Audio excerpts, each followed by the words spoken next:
landscapes in the world, the arid Australian outback. In this corner, one of the most resilient survivors in the world, the red kangaroo.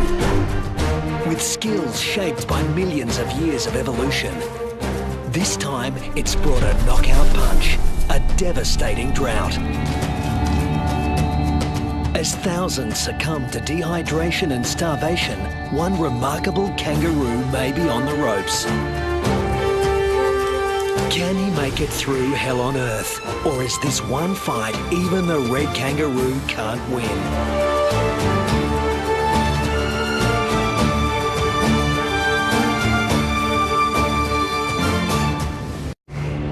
Australia, the oldest continent on the planet. Almost 3/4 of it looks like this. At its centre, it gets 5 inches of rain a year.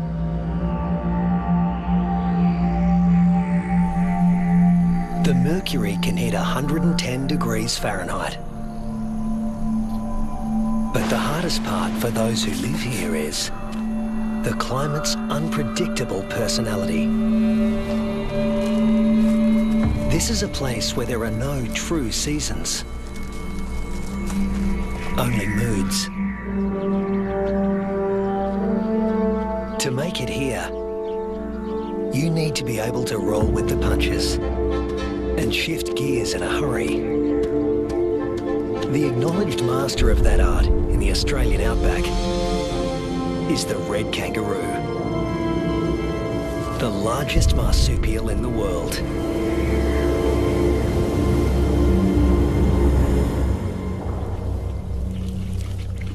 This female is pregnant. Red kangaroo females are almost always pregnant. They've evolved to adapt their reproductive systems to the unpredictable whims of the environment.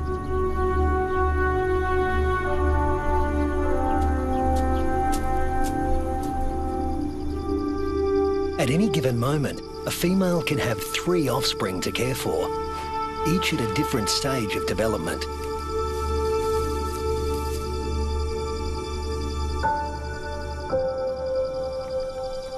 This is number 1, the peanut. After 33 days developing in the womb, the newborn emerges as a blind, hairless, pink creature, roughly the size of a peanut. We call him Rusty. There's virtually no sign of the powerful hind legs we all associate with the kangaroo. He uses his arms to make the grueling trek up the belly to his mother's nipple, guided solely by instinct and smell.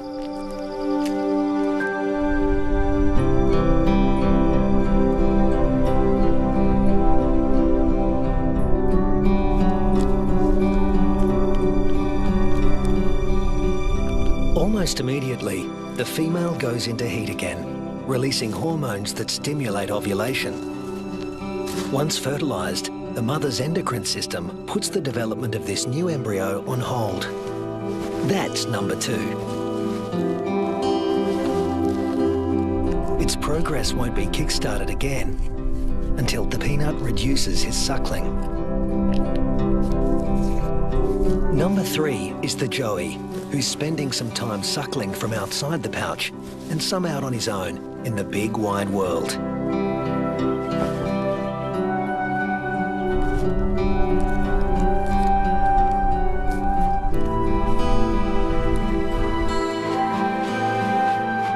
The female is a living assembly line of young at various stages of development.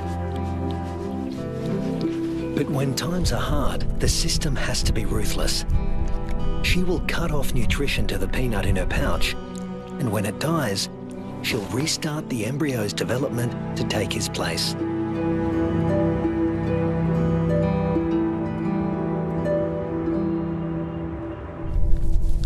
Rusty's developing nicely. He's beginning to resemble something like a baby kangaroo.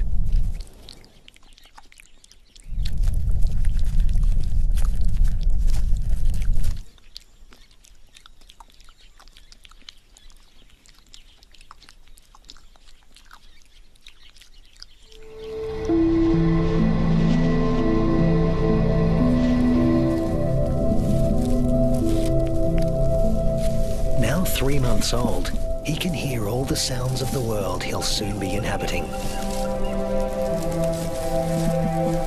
It's all so unfamiliar. It's not surprising he'd prefer to stay in the pouch for just a while longer.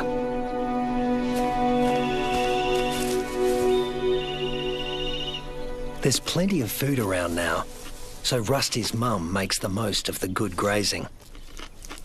She doesn't eat. But Rusty's not the only one in the neighbourhood with a serious set of legs. An emu, the biggest native bird in Australia, announces his arrival.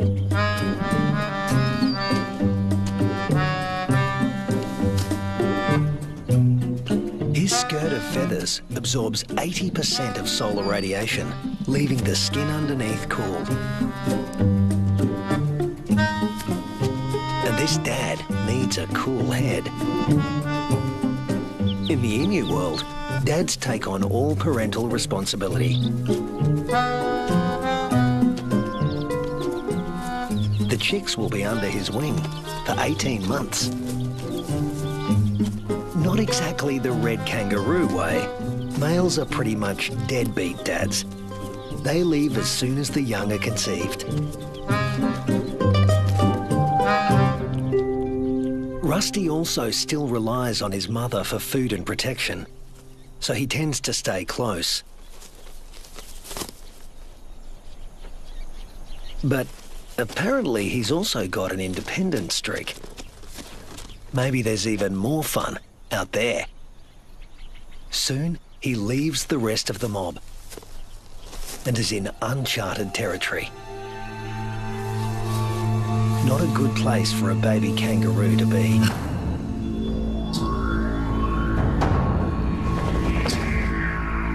A wedge-tailed eagle, the largest bird of prey in Australia. And it likes to take young kangaroos. Mum realises she doesn't know where Rusty is. But the eagle does.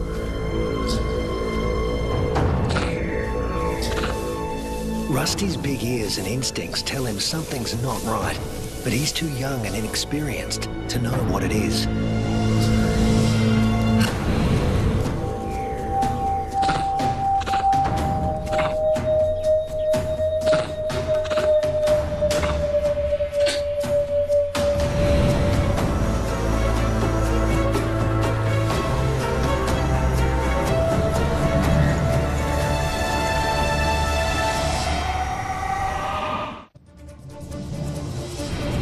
No sooner has Rusty left his mother's side than he's in trouble. With the bone-crushing power of her talons, the eagle could seize Rusty and drag him to his death. But suddenly, there's a flurry of panicked activity nearby. A rabbit is running for its life.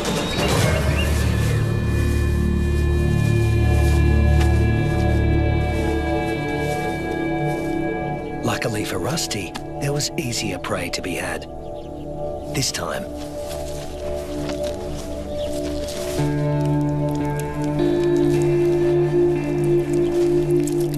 red kangaroos and wedge-tailed eagles share the same territory. And when the eagle has a chick to feed, the hunting never stops. More than 10% of the eagle's diet is kangaroo.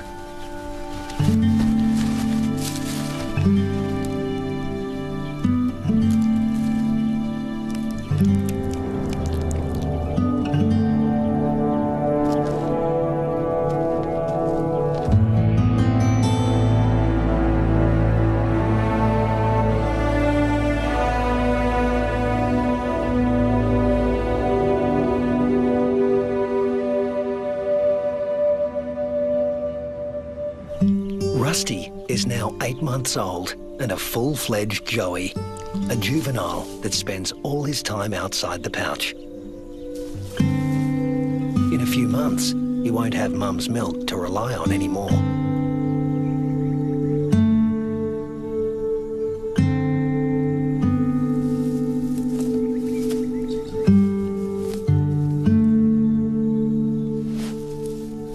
his mother will start tapering off his milk supply because there's another bun in the oven and it needs the nutrition. Mum's body now produces two totally different types of milk. A more dilute one for his tiny sister and a richer one for him. Each dispensed from its own nipple.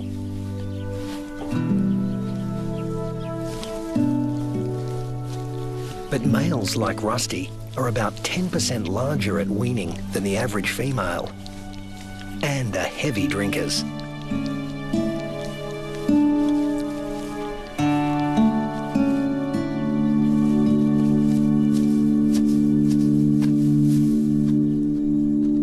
This is the kangaroo version of tough love. Rusty's mother cuts him off completely. Her milk is needed elsewhere. And Rusty is off to explore his wider world.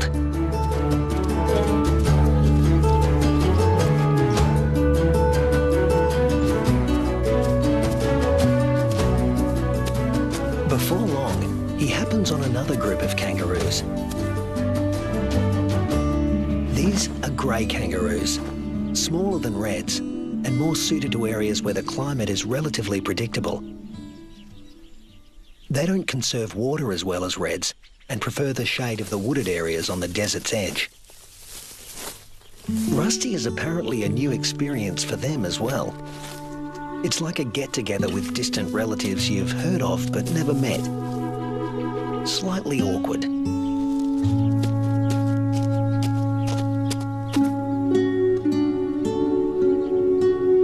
And here comes another branch of the family, wallaroos. Marsupials somewhere between red kangaroos and wallabies in size, who frequent the rocky outcrops looking for shade and water.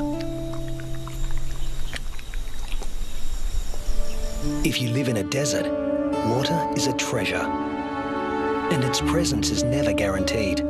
With no true seasons in this part of Australia, the only certainty is unpredictability.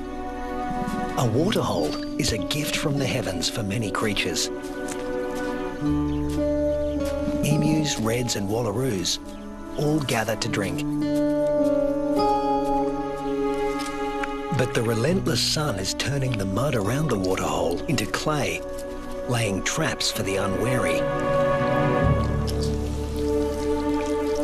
Rusty is not driven by the same intense thirst as his grey cousins. Reds have a kind of super kidney, which concentrates their urine, so they hold on to more water. While the greys have to drink more regularly. Their thirst sometimes drives them to unwise decisions.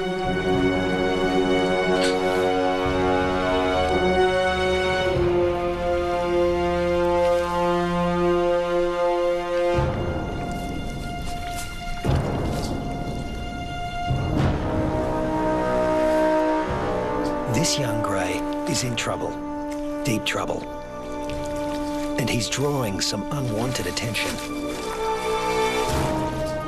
A dingo. Dingoes will gladly take a young kangaroo under any circumstances. A joey stuck in the mud and unable to flee, that's just too good to resist. The other kangaroos can't help him. His fate is sealed. Even at the tender age of 18 months, Rusty has the good sense to get out of Dodge in a hurry. Now he's on the road again, in search of a good meal. He's still an adolescent and burning through energy at a faster rate than an adult.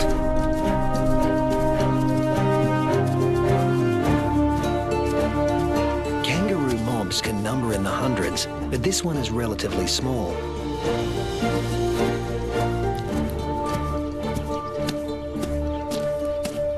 And Rusty's appearance on the scene has caught another male's attention. They're around the same size and the same age, perfect sparring buddies. Game on. But this isn't a life or death battle.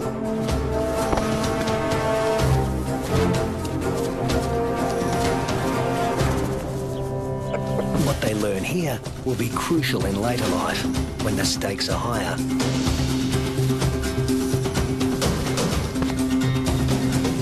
Long arms for wrestling win fights, and females want winners.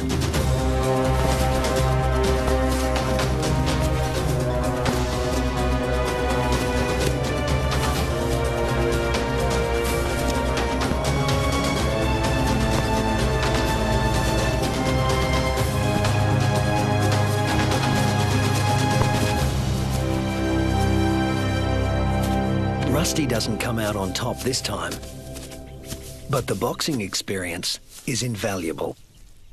At this age, the learning curve for a kangaroo is steep and full of surprises.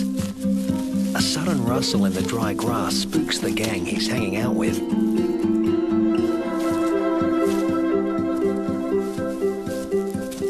But Rusty's the curious type. A shingle-back lizard, heavily armoured and with a thick tail that looks a lot like its head.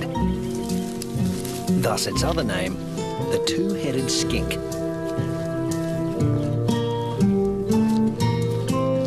Rusty wants to know what he's supposed to do with this. Make friends?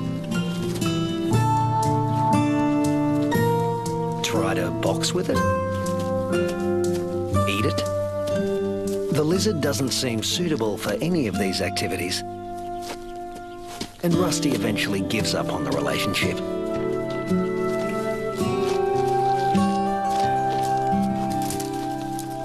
This part of the Central Australian outback has been hot and dry for weeks. The plants have been picked clean. When food sources dry up like this, red kangaroos are superbly adapted to survive. Still, even they can't live without water. But something is happening 100 miles away.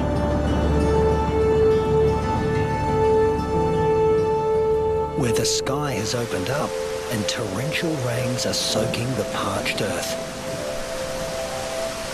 These waters will end up in the Channel Country and be funneled inland hundreds of miles away from their origin. The channels are dry now, but because the region is low-lying, they won't be for long.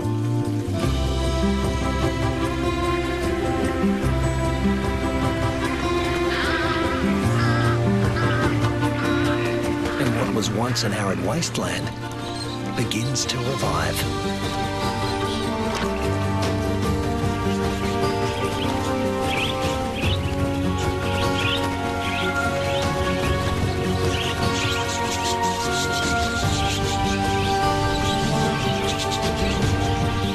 Swirling flocks of budgerigars to the dingo mum and her pups, all are drawn to the life-giving waters. The young eagle flexes its new feathers,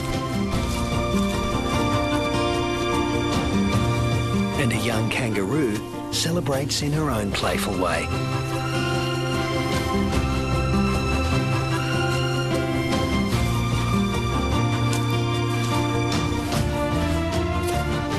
Are water guzzlers, and adults can drink up to 4 gallons a day. Like all emus, the chicks revel in a cooling bath.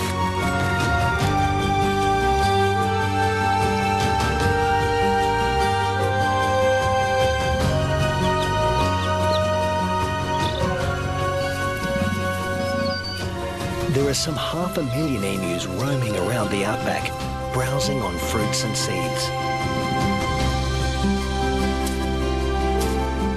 And what's good for the emus is also good for the rest of the ecosystem. As they move through the bush, they scatter the seeds of the flowers and fruit they've eaten along the way, which will sprout and become new plants.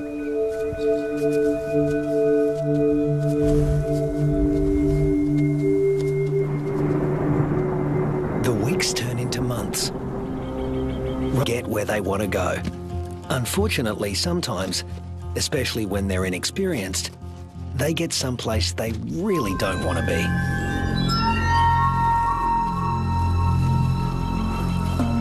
The inland taipan is the most toxic snake on Earth. There's enough venom in one bite to kill 100 full-grown men.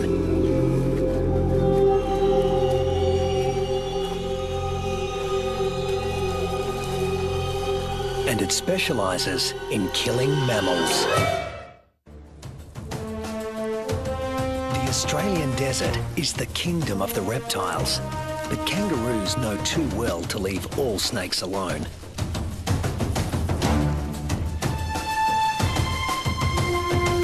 Brown snakes kill more humans than any other snakes in Australia.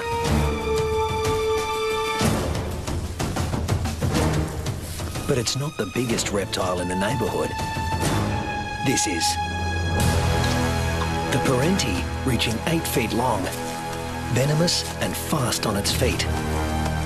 A large Parenti will eat a small kangaroo. But today, it's got its eye on an eastern brown snake.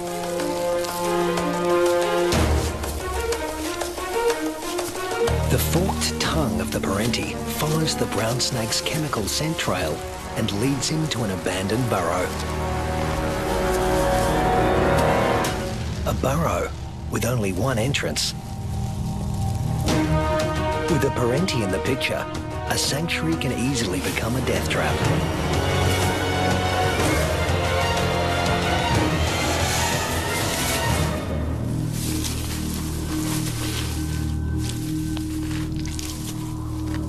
The body of one fearsome reptile disappears into the body of another.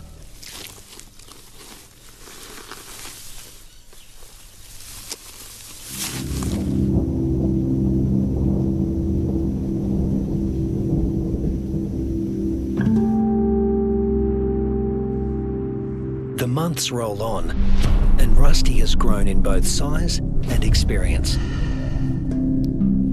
He weighs 150 pounds now and has dozens of sparring matches under his belt. Today, he finds himself with a mob he's met before. The one with the tough male who intimidated him last time.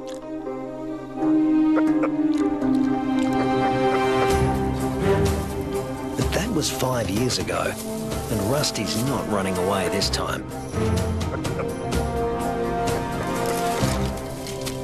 Each tries to attack his rival's head. Each instinctively keeps his own head back out of range. Although highly ritualized, fights between dominant males can mean a future as king or a loner, depending on the outcome. Testicles can be retracted. Don't want those damaged. Rusty, with the darker fur, is putting up a good fight, but the alpha male is more experienced. The females don't care who wins, just so long as he's got good genes. But Rusty is younger than his opponent and in top fighting form.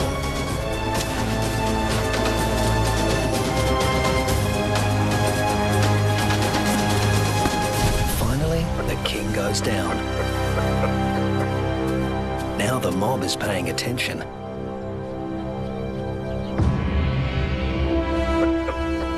Rusty's the top male now, and to the victor go the spoils.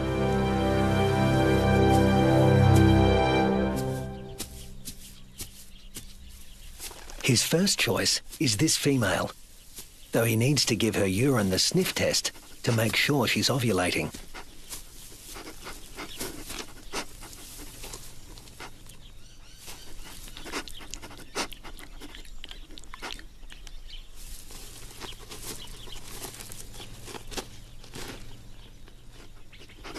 She's ready. But Rusty has only a brief window of opportunity.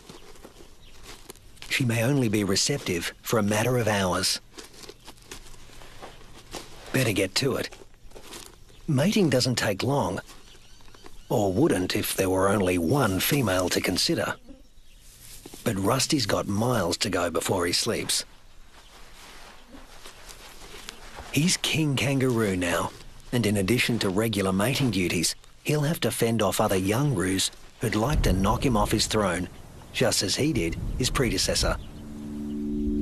But that's not all Rusty has to worry about. The temperature is soaring and the land is drying out. Evaporation is sucking the life out of everything, flora and fauna alike. You can never tell when the weather will change, only that it will.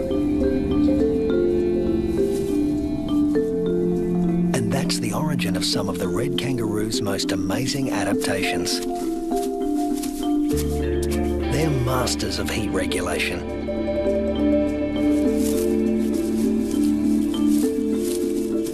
The fur on their backs reflects about 30% of incoming heat and keeps their skin cool, the blue parts of this thermal footage.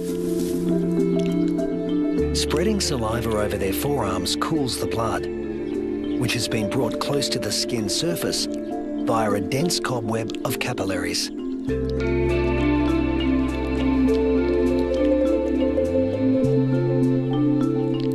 With temperatures simmering above 100 degrees for over a week, a third of the males have already become infertile. If these temperatures were to continue for 3 more months, the number would more than double. Reds defend their sperm by licking their scrotums to keep them cool. And in contrast to their battle strategy of retracting the scrotum, males let their testicles hang way down below their overheated trunks, keeping them about 7 degrees cooler than at their cores. The sand, even a few inches down, is cooler than at the surface. Red kangaroos dig until they reach cooler soil, and then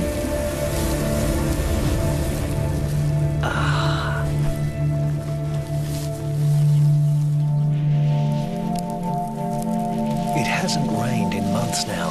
The dry, dead grass offers Rusty no nourishment. But then, unfortunately, these are dry electrical storms. No rain will come from them. But something else will. Something worse than hunger.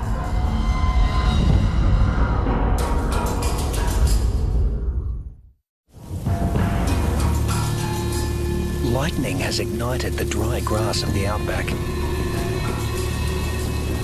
The kangaroos can easily outrun a grass fire. Almost 10% of arid Australia can burn like this in a single year.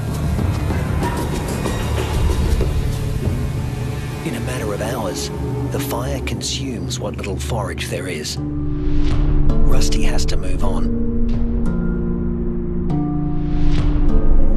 But there's really nowhere to go. Not this time.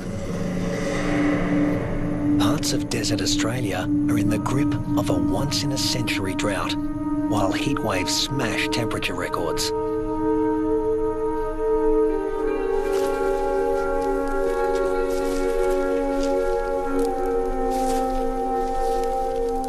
Nothing that lives here has ever experienced anything like it, Rusty included.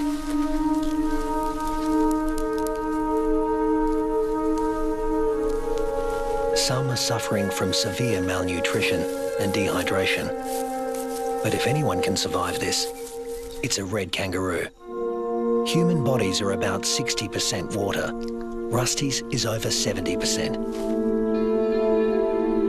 Even in a heat wave like this, he can survive levels of dehydration that would kill most humans.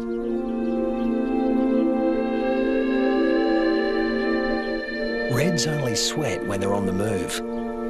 At rest, they pant, which uses less water than sweating. Raising their breathing rate to over 200 breaths a minute reduces their deep body temperature and cools their brains. And of course, they cover their limbs in cooling saliva. But there's a price to pay. Licking uses up precious water. If the drought continues much longer, this form of cooling will be too costly. The kangaroos stay under whatever shade they can find. When times get this tough, females switch off their milk supply. Maternal instinct is strong, self-preservation is stronger. Unweaned offspring outside the pouch are the first to die, and the young in the pouches are next. As it dies, the female reactivates her waiting embryo, but if the drought persists, it too will die, and she will stop reproducing altogether. Even Rusty, one of the strongest, is in trouble. In these conditions, the males are the first to succumb, especially the largest, who, like Rusty, need more food.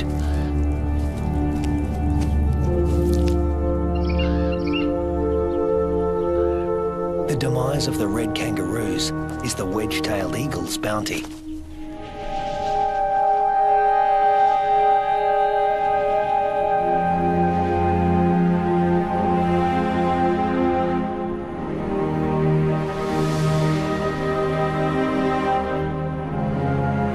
And it's not just the kangaroos that are suffering. The drought is taking its toll everywhere. Predators turn on each other to protect a tiny piece of rancid meat.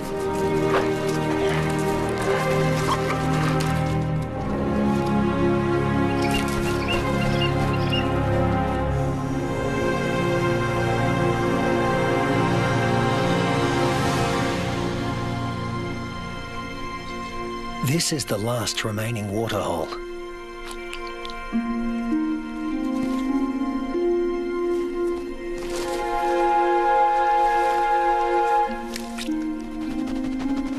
It's stagnant and salty. Ordinarily, the animals would never drink this water.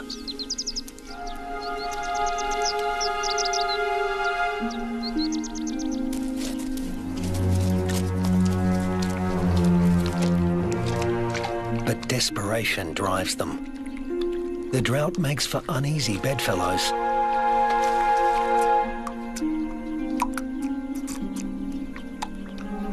This is a sign of things to come.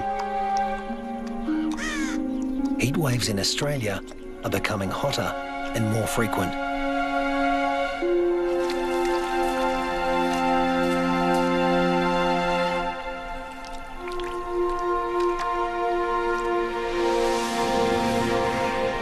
The intense dry heat continues and the casualties mount. Among them are many of Rusty's offspring. In some parts of these desolate lands, drought can kill 8 out of every 10 kangaroos.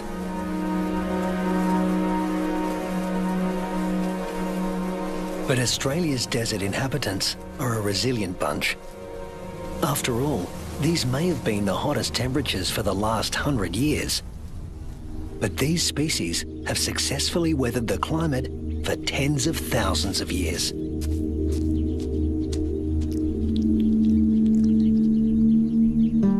And Rusty is still here, conserving his energy and biding his time. A change is going to come. It always has. After 12 months of merciless drought, the landscape is dotted with the remains of those that couldn't hang on any longer. But in the Australian outback, all bad things come to an end. Eventually. Thunderclouds are gathering in the distance. Rusty seems to sense a change in the weather. Somewhere there is rain, and where there is water, there will also soon be food. He just has to get there.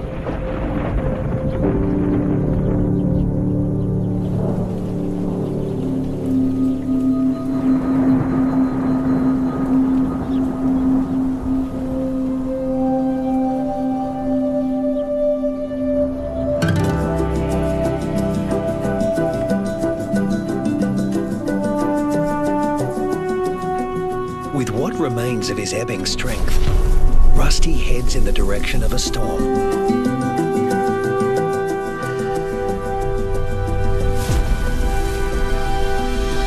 the other red kangaroos that have made it this far.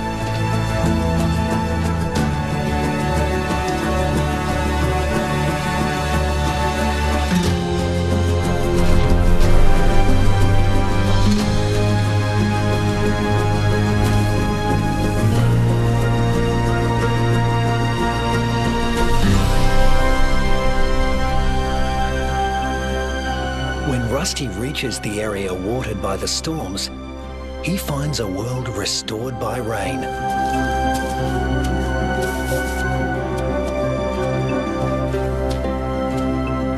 Plenty to eat, plenty to drink. You can almost see the relief and joy in their hopping.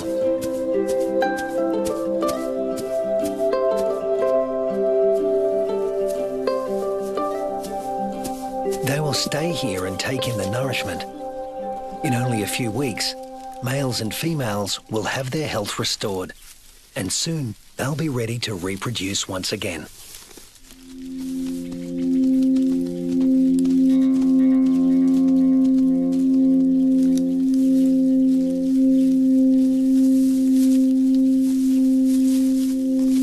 But before that can happen, they have to make it through this. A pack of hungry dingoes.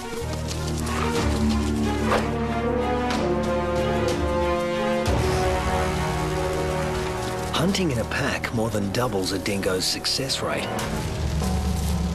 Normally, they'd go for the weakest kangaroos in the group.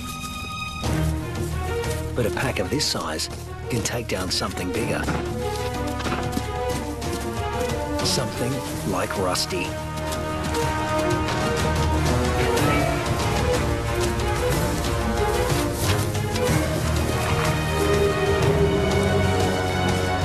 Luckily, his strength is completely restored, and he can travel at full tilt. Rusty doesn't accelerate by bounding faster, but by bounding further. He lengthens his leaps, at times covering 25 feet in a single bound. Once he gets past 10 miles an hour, Rusty rockets along with little extra effort, while the dingo's forelegs need to move ever faster.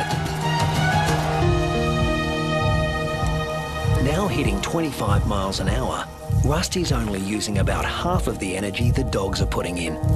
They have no chance of catching him.